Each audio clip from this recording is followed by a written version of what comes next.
Good morning. Good morning. Good morning, Eva. Glad to see you made it. Oh my goodness, yeah. This virtual thing is a bit of a difficulty at times. Anyway, I just want to say welcome. Actually, well, si dandel beidayo danditleya waftie.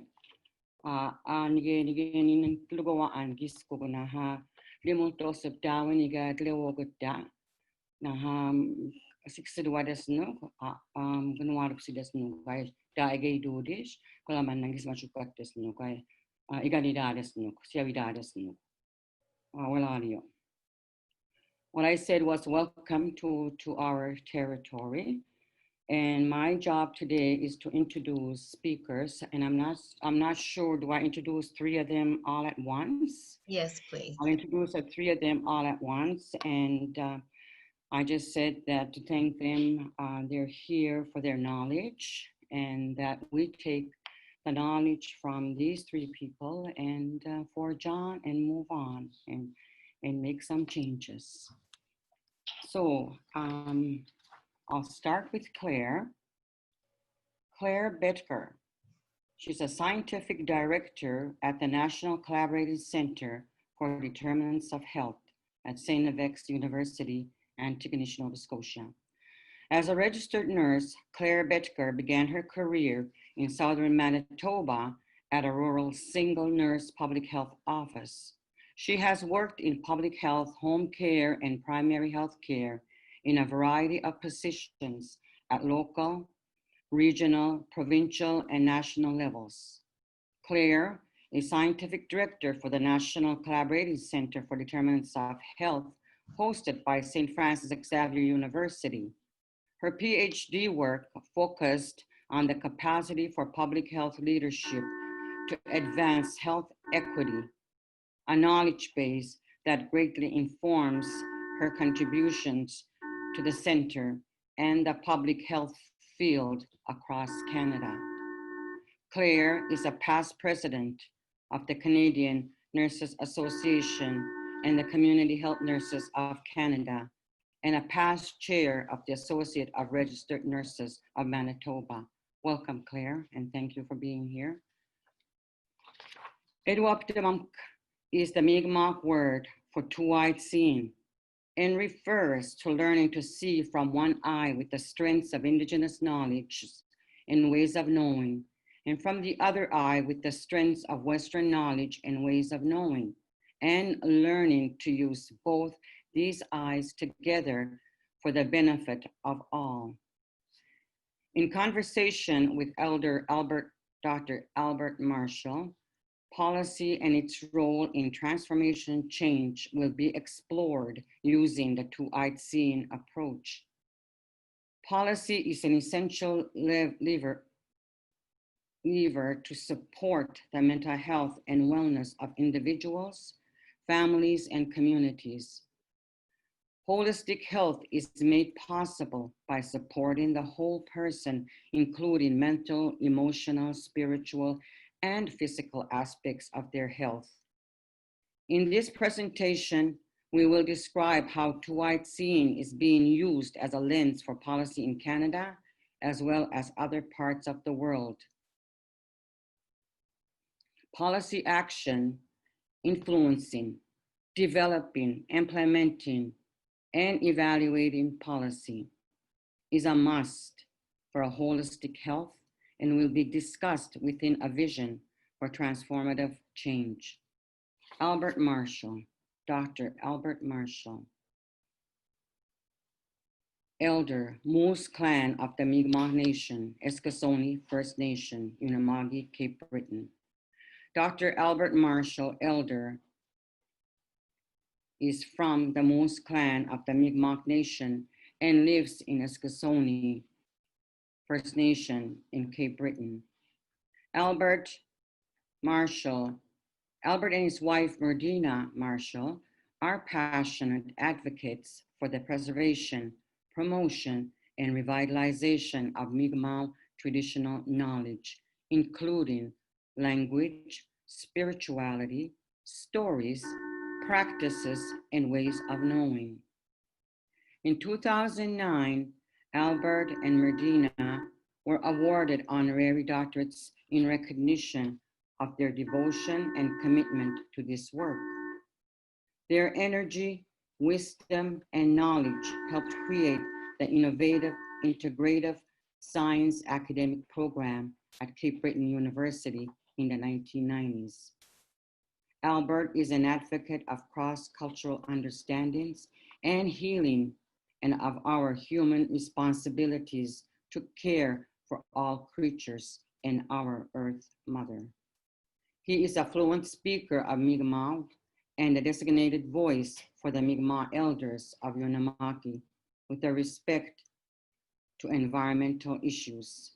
He sits on various committees and boards that guide initiatives in natural resource management and Aboriginal health research and education pertaining to First Nations issues.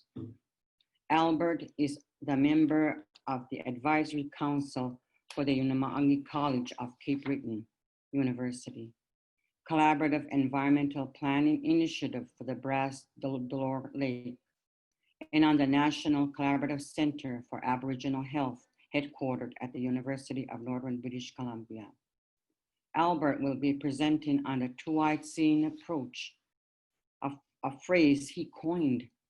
This two-eyed seeing, Edwaptamim, is a guiding principle for collaborative work, which encourages learning to see from one eye with the strength of the Indigenous knowledge and ways of knowing, and from the other eye with the strength of Western knowledges and ways of knowing. Modastic Daniel Joinawali Albert, Galuka Gluswaan Niego, Dilimiego. Brenda Restoule. Dr. Brenda M. Restoule is from Doka's First Nation, Ojibwe, and from the Eagle Clan. She is a registered clinical psychologist. Dr. Restoule is the Chief Executive Officer of the First Peoples Wellness Circle, which is an Indigenous-led national organization dedicated to raising the profile of Indigenous mental wellness using the Indigenous knowledge and evidence.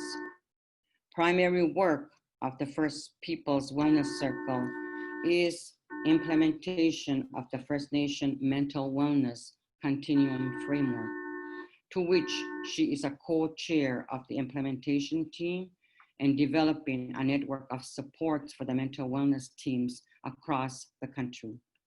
Her work spans from providing clinical and consulting services to First Nations communities in Anishinaabe territory to consultation with provincial and federal governments on Indigenous mental wellness, to an invited trainer and speaker to authoring book, chapters, and training manuals.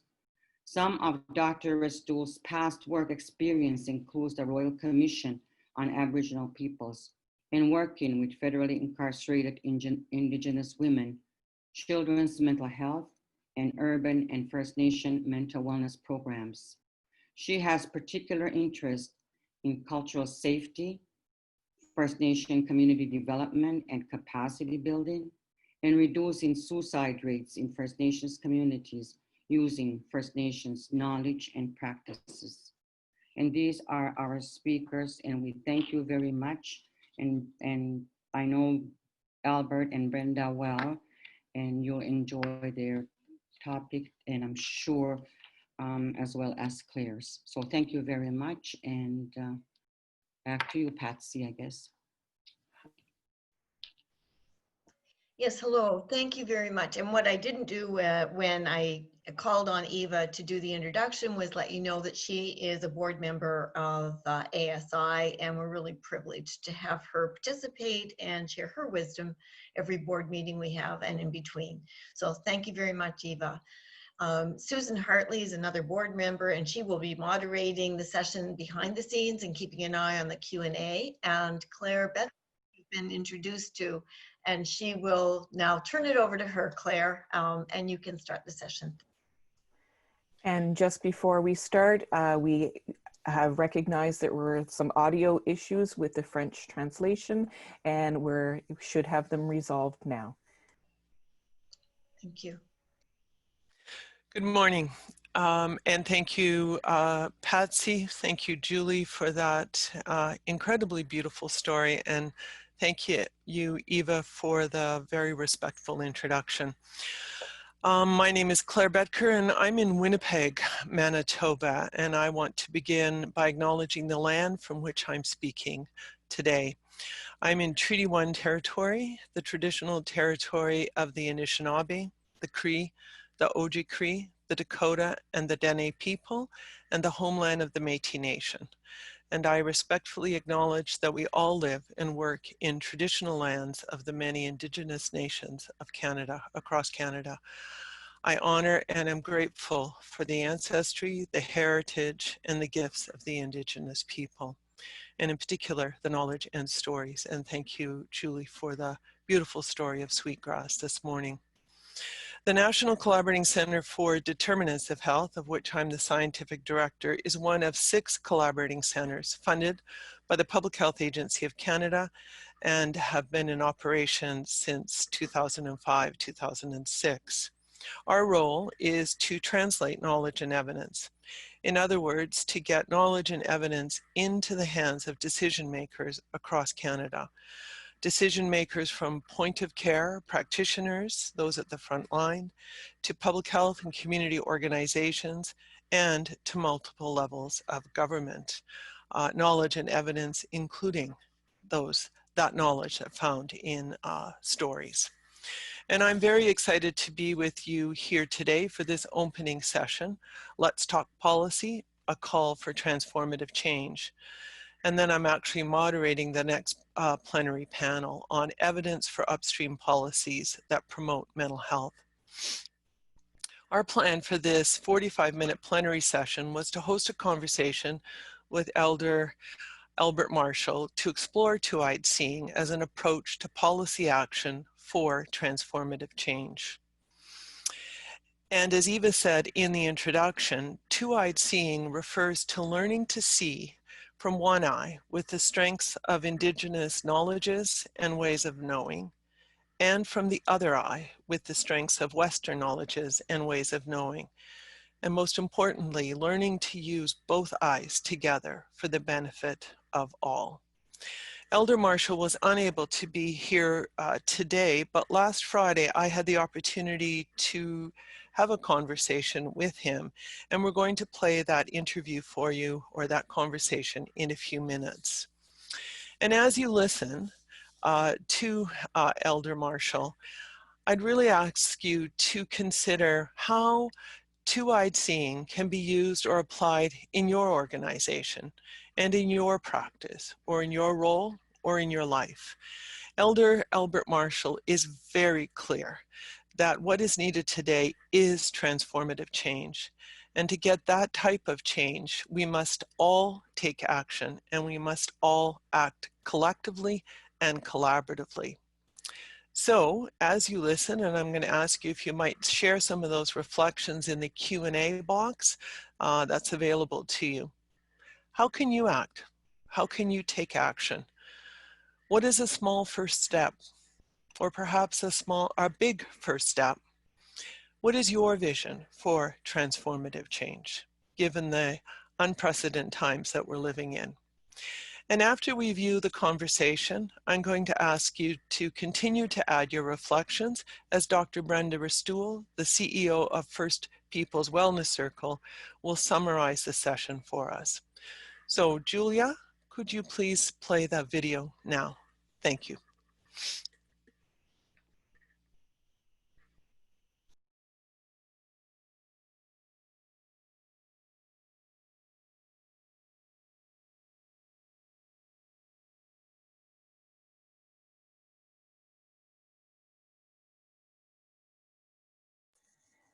Julia, you'll need to turn on your mic so we can hear the sound.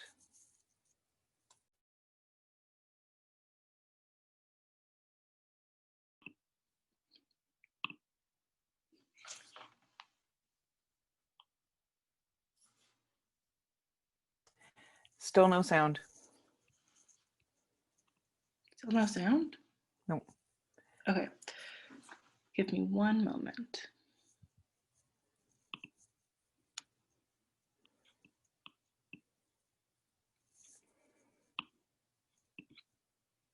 Maybe it's because you have a headset on. Yeah, I'll try that.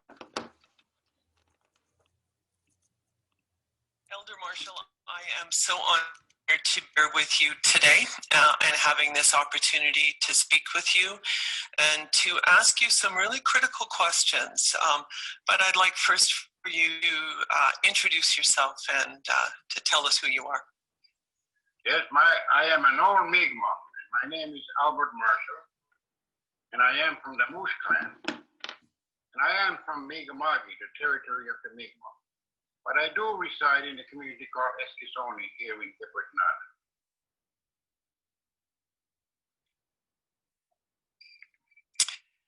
Thank you. And we are talking today in this session about policy, about transformative change, and about policy frameworks. And we're very interested in hearing about the concept of two-eyed seeing, the approach. It's being used around the world. It's being used in Canada. So could you just share your understanding and your work around two-eyed seeing? Yes, I would be very honored in doing that. As you know, this another perspective, in my humble opinion, is not just a guiding principle as to how we go through life while we are here, but I strongly feel that this is something that is very much inherent to the Aboriginal ways of thinking. Because in putting on your Aboriginal lens,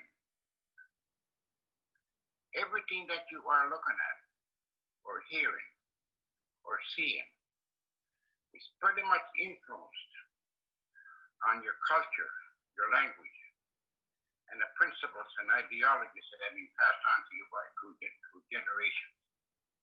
And this is something in which we are constantly making a concerted effort as to how to live by those principles. Because with those principles is always something in which you look at everything from another perspective.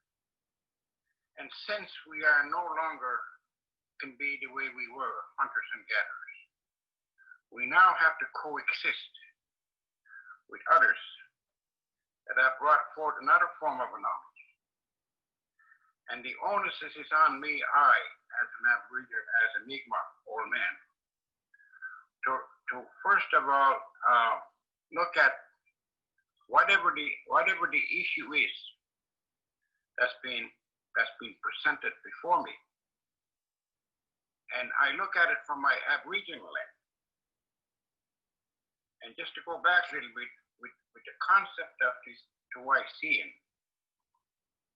you're always in the mindset of looking at everything from another perspective. Not necessarily to question the integrity of it, but rather, how do I transform this knowledge, or how do I fine-tune this knowledge so that not only will it become much more meaningful for me, but rather, how could I then look at that knowledge and see where and how can I include my ways of knowing, my ways of seeing into this, so that not only will I have a better understanding, but also I can become then a contributing part of whatever solutions that may flow from this perception. Because two-eye seeing, to me, I think has to be not just a guiding principle, but as well, it has to be action-oriented. And I believe what I mean from that is that if we talk about, especially about, say, mental health, I think it would be imperative not just to look at the look at the symptom, but as well try to find a way as to how do we invoke another paradigm or something in which that we could also address the causes of those symptoms, because just trying to address or deal with the symptom on hand, it does not really, to us, it doesn't really do anything to become well again. Because if we can't go back and look at what are the contributing factors of these challenges that we have, and try to come up with the solutions.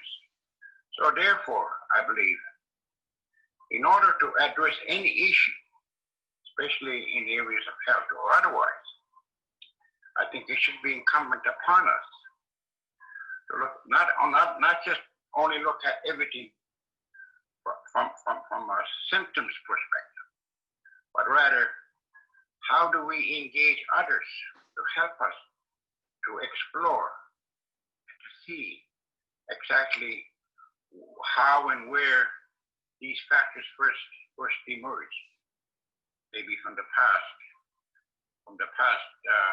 challenges we may have had, whether we call it intergenerational traumas, or whether we call them PTSD. These challenges, I believe, are so prevalent in our First Nations communities at this juncture. And in my humble opinion, obesity, diabetes, and mental health are very much in the epidemic proportions here, not only here in Eskasoni, but here in the Maritimes as I see them. And I believe in order for us to adequately address those issues,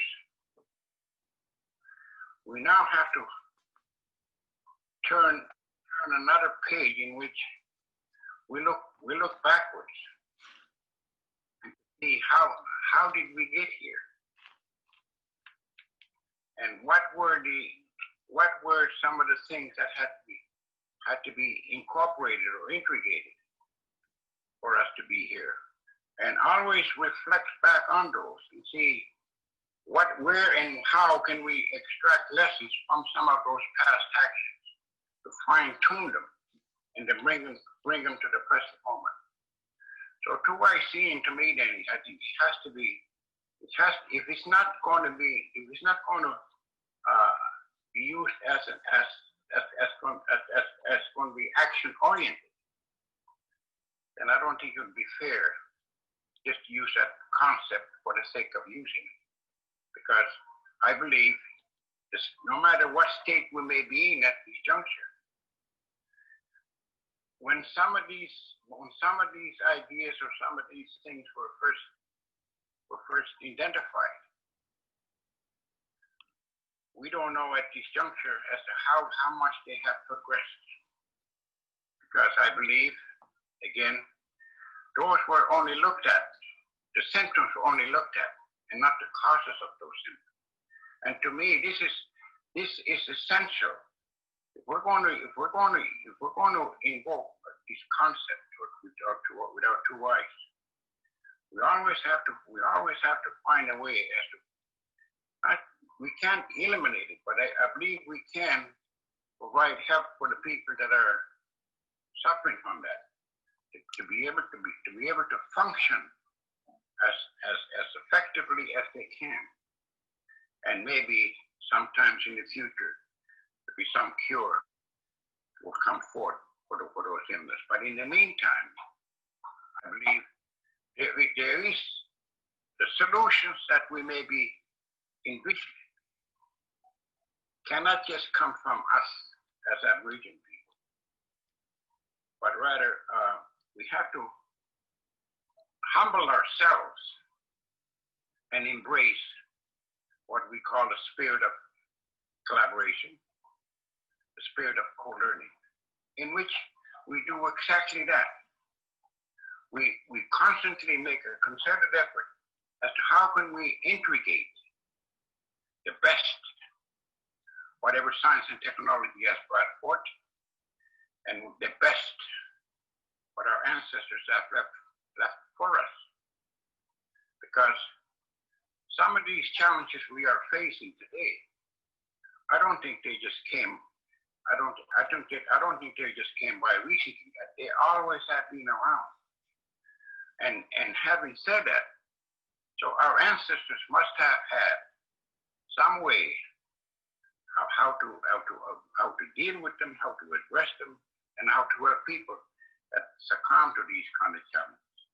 So again, seeing to me, I think has to be something in which we seriously draw up whatever is going to be required, whether it's a policy or an action, in which we look at this symptom and walk around it and see how and where can we pin it down where this actually came from and how it got to be where it is. Because if something is not attended to initially, is it possible for it to progress or to manifest itself into another level? And the other thing that I see is that when I invoke with some of the health issues that we have today, is that we have a tendency only to look at it from the modern context and not be overly concerned of actually coming up with some kind of a solution as to how can we not eliminate it maybe, but at least provide the opportunity for that individual to function effectively. And I know one way that was done within our culture was that any challenges, especially mental health, it was never meant to be labeled as a something that should not be part and parcel of our lives, but rather something that was always here. And the person with those certain challenges, try to make an effort of trying to utilize the gift that comes from that. So words like disability did not exist, but rather another form of an ability.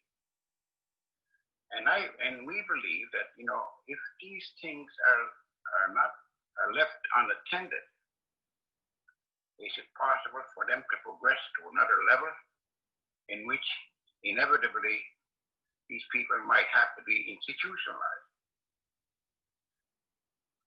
Because in my experience, I never once saw anyone in my community that had to be institutionalized.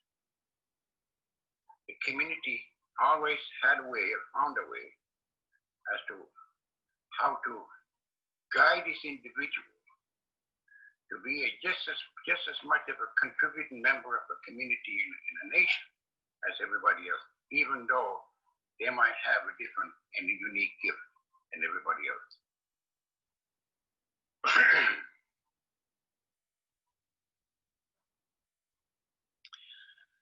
Thank you for that. This particular conference, there's so much in what you've said that I think is going to be really useful to those that are participating in this Summer Institute. But what I hear there is that leading from the heart, right? So you hear that compassion and that empathy and collaboration, as you said. But also I know in my reading of the two-eyed seeing approach, fundamental to it is the whole notion of wholeness.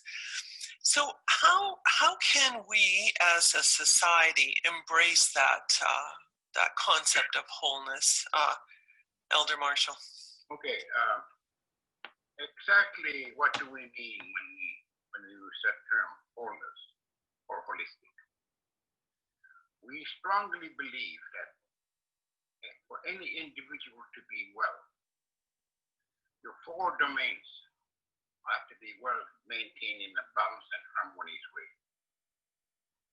Now, normally I believe physical, cognitive, and emotional are the ones that are being, what I'm seeing, are only considered.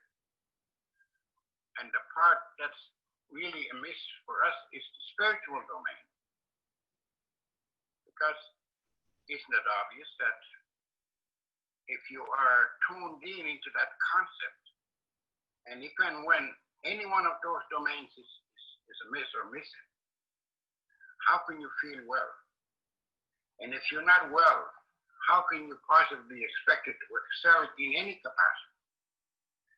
Whether the gifts you have will be contributing factors to the community, or just to be able to function as effectively as you can with the rest of the community, with the rest of the communities, even though you have this unique or special gift that you have. So wholeness then, I think, it has to be paramount, because if we're going to be talking about wellness, and it should be, and I think it should be obvious that looking at considering state in which we're in now, as I said, obesity, diabetes, and mental health are in the epidemic proportions, even though we are still very much considered a minority, small in numbers, and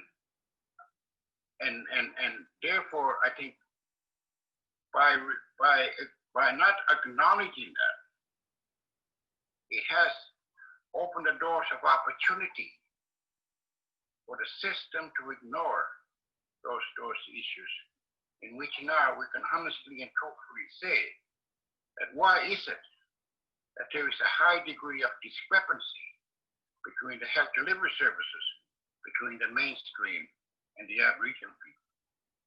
And I think this is an area in which I think together, collectively, we have to try to find a solution as to how we can help support each other of meeting these challenges, because these challenges are not going to go away.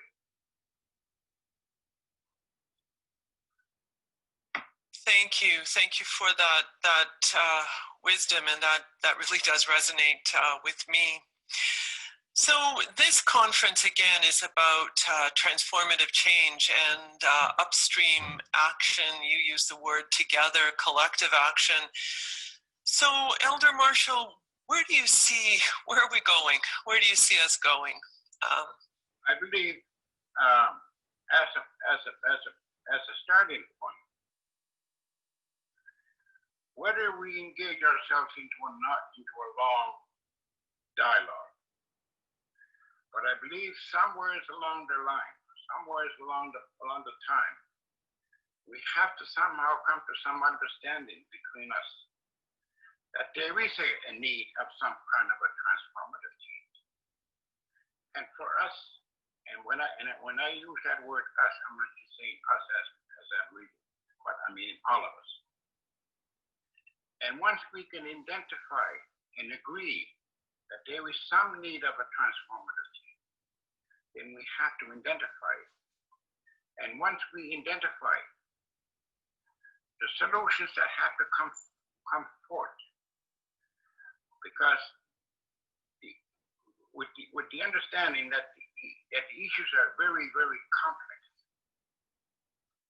and no one group can adequately address those challenges, because again, I have to be humble and say that my understanding, my ways of knowing would no longer suffice in this very technological era in which we're in. Without the aid of a tool called science. And to come up with a solution or a working solution. And we now have identified what this transformative change is all about. Then we will be able to craft a journey forward in which we will humbly embrace those both ways of knowing, the Aboriginal ways of knowing and the mainstream ways of knowing. Because without that, nothing will change. Nothing will change because right now, we have now an opportunity with these challenges we are facing through COVID-19 for us to really sit down and really reflect. And how we're doing it is we're putting our fingers in a victory form, and we put ourselves in that bottom of the V, and we ask ourselves, where are we going? How are we going to get there? Is it going to be business as usual, or are we going to seriously reflect not only where we came from, but most importantly, how did we get here? And at what cost have we cost, especially to the environment? How much have we been a factor of allowing the social injustices to prevail? So these are the areas, I believe, that we collectively have to really seriously find a way as to how can we not just embrace, but as well look at how would it be possible for these solutions to transcend to all peoples, to a certain few. So this sense of exclusion is has to be one of our greatest challenges to address. And we all have to ask ourselves collectively, why have we allowed ourselves to be silent, inactive, and be in denial for some of those injustices? Because it should become obvious to all of us that we are not the superior being here. We have a vital role to play because we have something that no other creature has, and that is the cognitive mind. Now let's engage that energy for it to be used in a very positive and holistic way, rather than an arm of destruction, an arm of exclusion, and transform it into an arm of inclusion. Because it's very difficult, incomprehensible really, why Aboriginal people are so ignored, suppressed, and so on. And I wish someday someone can enlighten us on that. Why are we not part and parcel of this, of whatever we're going to be envisioning or whatever we're going to be doing? So I wish I had that answer, but I believe if we can just somehow, I believe, humble ourselves. And I would even go as far to suggest to the rest of my non-native brothers and sisters that if you cannot stand to see me or to look at me, why don't you please close your eyes so you will not be troubled, but at least you will hear of what I am hearing and what I am telling you. And I don't believe that should compromise anyone's standards, anyone's perceptions, but rather it should awaken the spirit that's been dormant in all of us, in which individualism has been so much promoted and talked about that we actually come to this illusion that only one race is superior, and as a result of that, it has transcended across all groups, in which most of people think now that we are the superior being over our natural world. And again, in this process of reflection, we need signs. We need tools that the science has brought forth. But that's just maintaining, again, the symptoms. The other part that we all have to commit ourselves to is how do we move forward of being very much conscious that we will not allow anyone else or individually to further eradicate or to compromise the ability of nature to sustain herself, nor compromise the ability of nature to be able to heal herself. Because what would it take? How can one articulate a position to say that, if our natural world or Mother Earth is not healthy, how can we be healthy?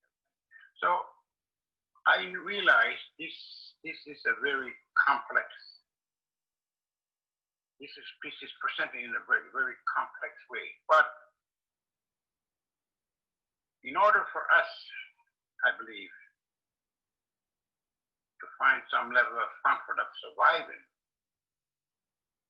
I believe we have to somehow agree that there is a great sense of transformative change needed by all of us, not just one of us, select few, because it's obvious to us that the reason why we are facing some of these challenges, is it possible that our Mother Earth is somehow retaliating? Is it possible that our sending us a message that you have caused so much harm to me that I can no longer look after myself, nor can I look after my humans. So this transformative change, I believe, has to be something in which we look at ourselves, not just what we have, what gifts we have been given, and to use those gifts collectively for the ones that need it, for the ones that cannot speak up like we can. Because if we don't do that, the science and technology alone is not going to suffice. Because science and technology could only deal with the symptoms. And what we're proposing is that, yes, we need experts. We need people that are exceptionally gifted, able to take care of us in that perspective. But we also have to engage others to look at the main cause of those symptoms and how do we begin to rectify them? How do we begin to fine-tune them to be more harmonious? How do we train? How do we retrain our own thinking? not to be so exploitive? How can we train ourselves not to be constantly using this arm of destruction, but rather how do we collectively strengthen this arm of maintaining and creating a balance with our Earth Mother, because she needs it at this juncture. We have now, no matter how you look at it, we now have compromised the carrying capacity of Earth, and we all have compromised the cleansing capacity of Earth. So shouldn't that then be a message for all of us that there is going to be a great need of some kind of a transformative change in which we will look inward and reflect backwards and see not only where we have gone wrong, but constantly draw lessons from the actions of our past and fine-tune them so that the action forward will be one of which will be balanced and harmony. Because if she again, a reminder, if she is healthy, we too can and will be healthy.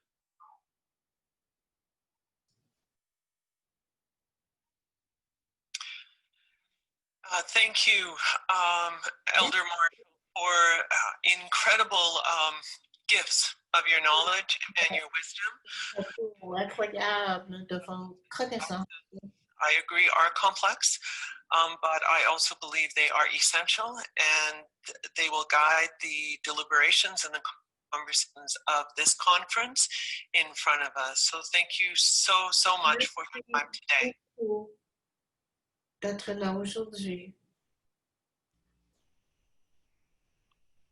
Thank you, Julia, for playing that and for managing that video. That was an incredible conversation with an incredible person, Albert Marshall. And I know it leaves us with many, many things to consider and to reflect on. I'm going to ask you again to enter, if you feel comfortable, your reflections on action in the chat box or in the Q&A. But I'm now going to ask Dr. Brenda Restoule, and she's the CEO of the First Nations Wellness Circle, to just provide her reflections on what Elder Marshall had to say to us today. Brenda? Good morning. Ani Bojo Wapsequence Dijnakas Magisi Dodem Dokis Dinjaba Anishinaabe Endau. I would just like to acknowledge that I'm coming to you from the beautiful territory of Nipissing First Nation, which is in Ontario in the Robinson-Huron Treaty. I am looking out over beautiful Lake Nipissing at my own community of Dokis First Nation. I'm an Anishinaabe Kwe. And I thank the conference organizers for inviting me to participate and listen and have the opportunity to summarize what are some really critical lessons and messages from Albert Marshall. Our elder, I'm humbled to be asked to summarize, I think, the work and the thinking of Elder today. And I'd just like to say that when I listened to him, he gave some really critical pieces of information that we need to think about. And Claire started talking about that. And some of those things he pushed us to think about is that two-eyed seeing is not just a principle. It's not just a theory and something that we should hold in the back of our mind, but it is something that has action and it has evidence, and it can be used to bring forward change, to implement change, and to be transformative in its change. One of the things that I heard from him is that we have to recognize we are all influenced by our worldview, by our lens, by our culture, by the knowledge that comes to us, not only from our families, but from our ancestors and from our practices. And as a result of that, one of the things that two-eyed seeing requires we do is that we understand how that ancestral knowledge, that ancestral evidence, and those cultural practices influence the way that we see the world and the way that we address things that come to our realization. And in this case, when we look at mental health and mental health promotion, and we look at mental health for young people or wellness for young people, we have to recognize that for Indigenous young people and for all young people, that we can be enriched by infusing and integrating or even braiding the perspectives of Indigenous knowledge and evidence with that of Western knowledge and evidence. So to be action-oriented, as I understood from him, he said, was really that we have to engage Indigenous people in the conversations at the beginning, at the start of any reflection, review, and understanding about mental health and mental wellness. And so that means helping them to think, bringing us all together to discuss what are the challenges, what are the needs, so that together collectively we can begin to identify how we got here. How did Indigenous people get to the place of not enjoying health and wellness the way those in non-Indigenous and mainstream societies experience health and wellness? And how can we use the lessons that science and technology can help us to address, but also how can we begin to stop and listen to the evidence and the knowledge that comes from Indigenous people. And what he shared at the end was, to me, profoundly important, because he talked about that knowledge and evidence for Indigenous people comes from and sits within the land, within Mother Earth. When we look at Mother Earth, when we spend time on Mother Earth in the land with our relatives, we can see the ways of living a good life, the ways of living well.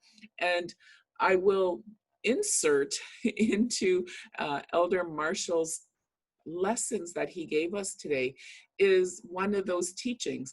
And for me, one of those teachings is the teachings of the tree. When he talks about working and living collectively, I think that when we look at the trees and we think about that teaching, we look out, and for me, I'm looking out of my window, out over the lake, and there are a number of trees in front of the lake, and I see this one beautiful tall maple standing tall. And when we look at it from a surface point of view, and I understood that when he was talking about science and technology, is that it might be looking at things from a surface point of view. So this tree from a surface point of view looks very tall and majestic and standing on its own and able to weather the storm. It's kind of bent over. We get lots of wind here and it's kind of bent over, and that yet it withstands all of those traumas, all of those pressures from nature. But if we were to dig below the surface, below the roots, we can begin to see that the tree has roots that spread out, and those roots spread out to include the connection of the roots from the other trees around it, from the oak trees, from the ash trees, from the birch trees, from all of the pine trees, all of those things around it. But it also connects to the grass, to the plants, and to the water. And in all of that, they come together as one large collective being. And it is the roots of the other trees that helps hold it up and keeps it and maintains its wellness. And so when I heard him talk about the importance of land, it struck me about that teaching. That two-eyed seeing requires that we recognize beneath the surface, we all must come together and hold each other up to be able to address and move beyond those collective traumas. And I see Patsy coming in, so I'm thinking I'm running out of my time. So I'm going to summarize it to say this. We must, what I heard from Elder Marshall was, we must move through the spirit of collaboration and co-learning to bring about our best thinking and our best solutions by recognizing our gifts and our strengths. That requires we pay attention to things like justice and equity, which are two critically important components of two-eyed seeing. It means that we cannot compartmentalize people's abilities, but rather we must create an equal playing field by bringing together the best thinking and knowledge of Indigenous and Western ways of knowing. So I'll stop there. I can't believe 8 to 10 minutes went that quickly. I'm happy to talk about this more tomorrow. Miigwech. Thank you so much, Brenda, for that incredibly eloquent summary of a very, very humbling presentation by Albert Marshall. And Patsy, I'm going to turn it over to you now, and thank you first for the incredible opportunity to participate this morning. Thanks. I'm going to, I know Susan Hartley has been monitoring any questions that come through on the Q&A. And Susan, I'm wondering if we can just highlight those and maybe hold them for after the panel. What do you think?